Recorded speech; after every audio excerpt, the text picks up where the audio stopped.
Hi, my name is Mark Greenawalt. I'm an artist here in Phoenix, Arizona, specializing in body painting. I got into body painting about 14 years ago, first inspired by Joanne Gare's work with the Sports Illustrated swimsuit issue and of course the Demi Moore cover that she did on Vanity Fair before that. I've been into art all my life, it feels like, especially sci-fi fantasy art and comic books and that type of thing that's very geeky, so to speak, but it's what I really loved.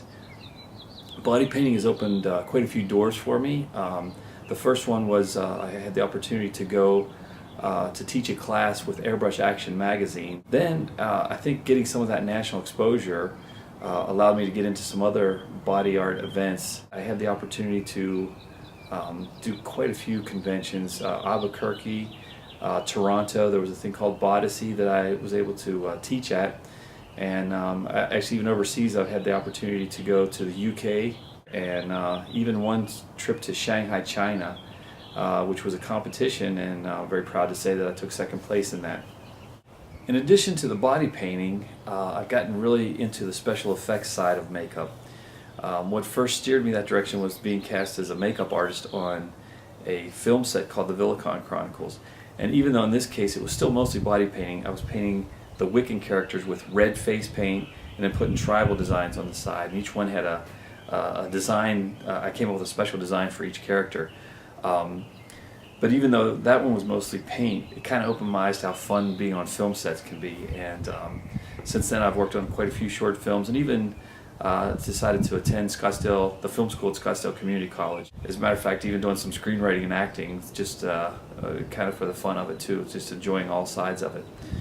One of my guilty pleasures is watching the making of at the end of each DVD. Just absolutely love seeing how they did the special effects makeup.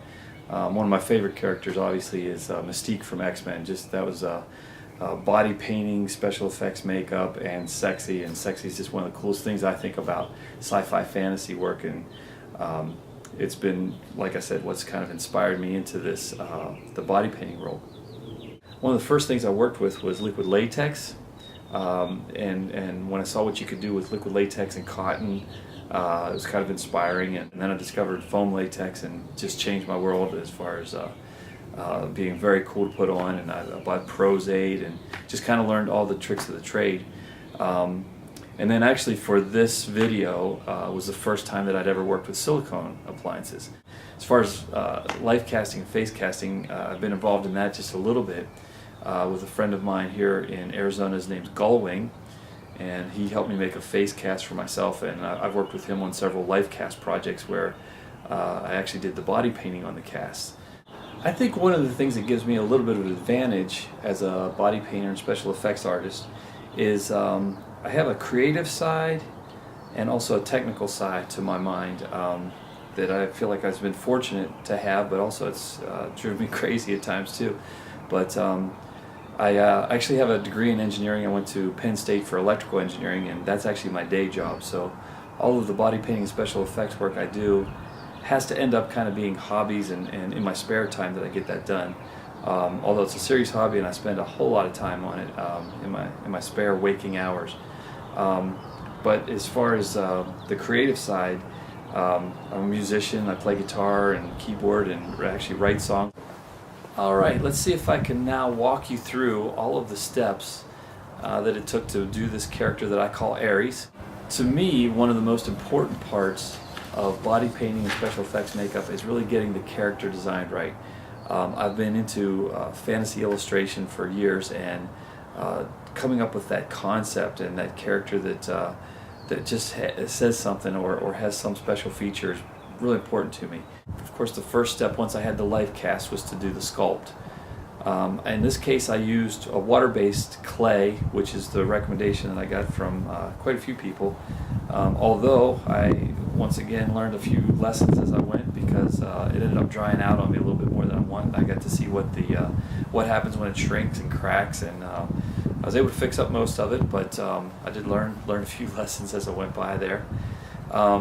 Then to actually do the mold, I used some hydrocal that was left over from actually doing the face cast originally. So hydrocal is the product I used.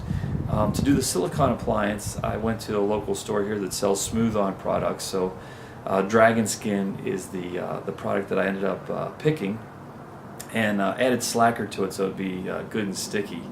And as much as I think that was a good idea because it helped in applying the appliance, it was a nightmare when I tried to demold this thing. And you're not going to get to see that video of me demolding it because I think it'd be about a 2-hour really boring thing to watch. Luckily, I did not destroy the face cast itself, but the mold itself is in about 8, 9, 10 pieces. So not so lucky on that part.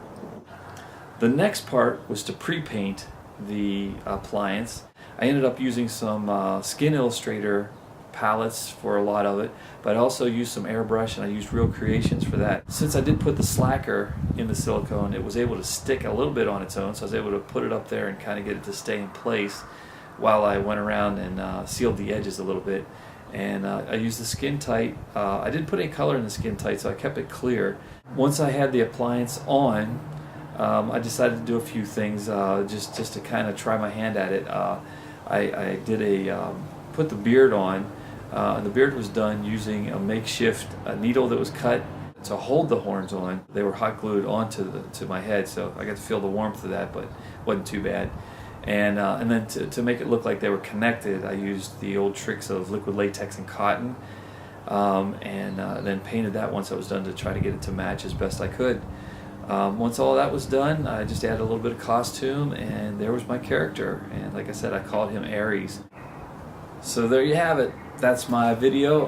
I hope you got to learn a little bit about me, a little bit about my personality, and a little bit about the process that I used to make this character, Aries.